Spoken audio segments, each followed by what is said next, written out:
અમરેલી જિલ્લા તથા બગસરાના આસપાસના સમાચાર જોવા માટે અમારી ચેનલને સબસ્ક્રાઈબ કરો, જેથી તમને નવા નવા સમાચાર જાણવા મળે.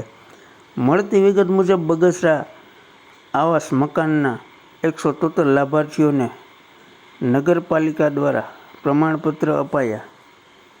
કેન્દ્ર અને રાજ્ય સરકાર દ્વારા બગસરા શહેરમાં પ્લોટ અને કાચું મકાન ધરાવતા ગરીબ લાભાર્થીઓને PM આવાસ યોજના હેઠળ ધારાસભ્ય જેવી કાકડિયાની હાજરીમાં પ્રમાણપત્ર આપવામાં આવ્યા હતા, જેમાં કુલ 173 લાભાર્થીઓને આવાસ મકાનોનો લાભ મળ્યો હતો. આ તકે પાલિકાએ પ્રમુખ પ્રતિનિધિ એવી રીબડિયા, ધીરુભાઈ કોટડીયા, રાજુભાઈ ગીડા, મનોજભાઈ મહિડા, અનિલ વેકરિયા સહિત નગરપાલિકાના કર્મચારીઓ આવાસ મકાનના લાભાર્થીઓને હાજર રહ્યા હતા. અત્રે ઉલ્લેખનીય છે કે સરકાર દ્વારા આ વખતે આવાસ મકાનો બનાવવા માટે ગ્રાન્ટનો વધારો કર્યો છે. હવે લાભાર્થીઓને મકાન બનાવવા માટે રૂપિયા 4 લાખ મળવા પાત્ર થશે. તેમને શ્રી ડોક્ટર સમીર વિરાણી, બગસરા. પ્રમાણપત્ર આપવા માટે અનિલભાઈ વિવાણા, રાજુભાઈ ગીડા અને પાસે આવે અને તેને વિનંતી કરું. પરેશભાઈ હસ્તે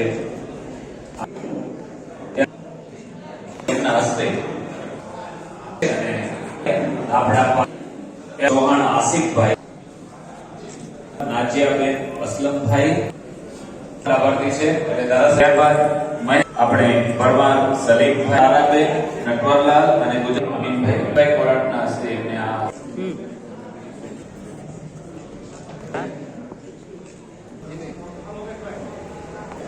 અને કટેસિયા યોગેશભાઈ, ચિંજુવાડિયા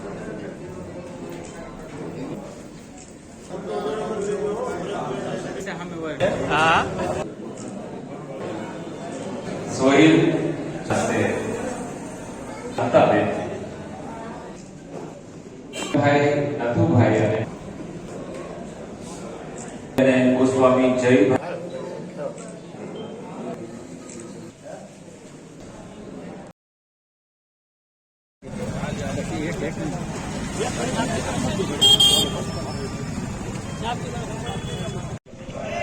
ભારત માતા કે ઘણો સમય તમારો લીધો છે. આજના કાર્યક્રમમાં ઉપસ્થિત આપણા ધારાસભ્ય જેવીભાઈ કાકડિયા, આ કાર્યક્રમમાં ઉપસ્થિત રહેવાના હતા. અમારા ખાસ મિત્ર અને અમરેલી જિલ્લાનું જે ગૌરવ છે એવા ગુજરાત સરકારના નાયબ મુખ્ય દંડક કૌશિકભાઈ, એનો સંદેશો હતો કે મારા તરફથી તમામ લાભાર્થીઓને શુભકામના પાઠવજો. એટલે કૌશિકભાઈ તરફથી તમામને ખૂબ ખૂબ અભિનંદન આપે છે. ઘરનું ઘર સારું બનાવવો એવી શુભેચ્છા પાઠવે. આજના કાર્યક્રમમાં મંચસ્થ તમામ મહેમાનો, અમારા નગરપાલિકાની ટીમ અને આપ સૌ ભાઈઓ અને બહેનો જે રસોઈનું ટાણું હોવા છતાં આટલો બધો સમય કાઢ્યો એ બાબતે હું સૌનો આભાર માનું છું. અને આ મકાન જે હવે બનાવવાનું ચાલુ થાય ને તો પોતે અંગત રસ લઈ અને વ્યવસ્થિત કેતનભાઈ અને જીતુભાઈની ગાઈડલાઈન મુજબ બનાવજો. એટલે નગરપાલિકાના ચૂંટાયેલા સભ્યોમાં કઈ પ્રશ્ન ન આવે. તમે સભ્ય ન કહો, સભ્યો અમને એટલે કાંઈ પ્રશ્ન ન આવે. બધા મકાન વહેલી તકે પૂરા થાય અને આપણે પાછો જેવી સાહેબની હાજરીમાં જ એવું કરીએ, લોકાર્પણ તમારી ઘરે ઘરે કરીએ આપણે. એટલે એ રીતે કામ કરજો. ત્યાં અટકો ત્યાં કહેજો, જરૂર પડે ને અમે તમારી સાથે ઉભા છે ગમે ત્યારે. પણ કામમાં કોઈ એવું ન કરતા કે ભાઈ કોઈ પૈસા રોકે સિસ્ટમ છે કે 3.5 લાખનું મકાન હતું ને, જઈ હપ્તો આવે તે પૈસા દેવાના. મકાની બનાવી દી. સુપતભાઈ ઉનાવા બેઠા છે, એને ઘણા કામ એવા કર્યા હતા. પણ આપણે એ રીતે મકાન નહીં બનાવીએ. આપણે જાતે જ મકાન બનાવવાનું છે.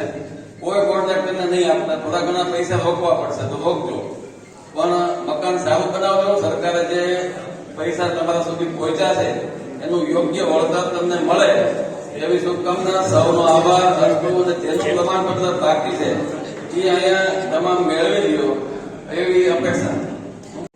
શું કહેશો, આજે કઈ રીતનું આવાસ યોજનાની જે અત્યારે આ પ્રમાણપત્ર આપવામાં આવ્યા, શું હતું બગસરામાં?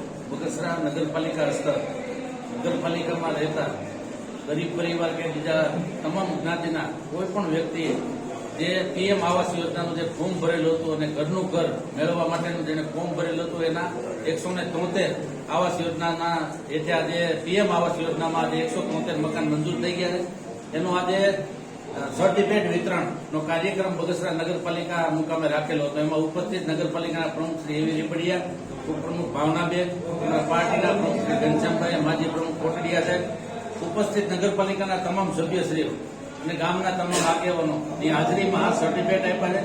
મોદી સાહેબની જે યોજના છે કે ગરીબ પરિવારને ઘરનું ઘર મળી રહે અને એના પરિવાર સાથે શાંતિથી એના પરિવાર સાથે આ મકાનમાં રહે, આ યોજના સાકાર કરવા માટે નગરપાલિકાના પ્રમુખ એવી રીપડીએ ખૂબ પ્રયત્નો કરી અને અમારી સાથે જે મંજૂર કરાવ્યા છે આ મંજૂર કરેલા 173 મકાન લાભાર્થીઓને બોલાવી અને એનો એક સર્ટિફિકેટ વિતરણનો કાર્યક્રમ રાખ્યો હતો અને લોકો આ યોજનાથી ખૂબ ખુશ છે. આજે છઠ્ઠી વખત જે આ યોજના મંજૂર થઈ છે એમાં લગભગ 700 ની આજુબાજુ બગસરા નગરપાલિકા હસ્તકના મકાનો થયા છે અને બગસરાના લોકોને ખૂબ આનો લાભ મળ્યો છે અને બગસરાના લોકો કદી પણ ક્યારેય ભૂલી શકે તેમ નથી એવી આ યોજના પીએમ મોદી સાહેબે જાહેર કરી છે. એમાં વધારે વધારે લાભ મળે અને વધારે મોદી સાહેબને આશીર્વાદ આપવા માટે દરેક લાભાર્થીઓ અહીંયા હાજર રહ્યા. કેવા વ્યક્તિને લાભ મળવો જોઈએ એમાં? દરેક વ્યક્તિને, કોઈ પણ સમાજનો વ્યક્તિ હોય એને બધાને આ આવાસ યોજનાનું જે ફોર્મ ભર્યું છે એને બધાને લાભ એમને એટલે નાના માણસોને મકાન હોય એના માટે જેને મકાન કાચું હોય અને જેની પાસે પ્લોટ હોય, પાકું મકાન હોય એને તો પાકું મકાન હોય એને આ મકાનની જરૂર નથી. પછી હાવ નાના માણસો છે કે મોટા માણસો હોય, કોઈ પણ હોય, આ યોજનાનો લાભ લેવા માટે એની પાસે પ્લોટ હોય, એની પાસે કાચું મકાન હોય, રહેવા માટેની કોઈ વ્યવસ્થા ન હોય, એ લોકોને આ પૂરેપૂરો લાભ પીએમ આવાસ યોજનામાં મળેલ છે.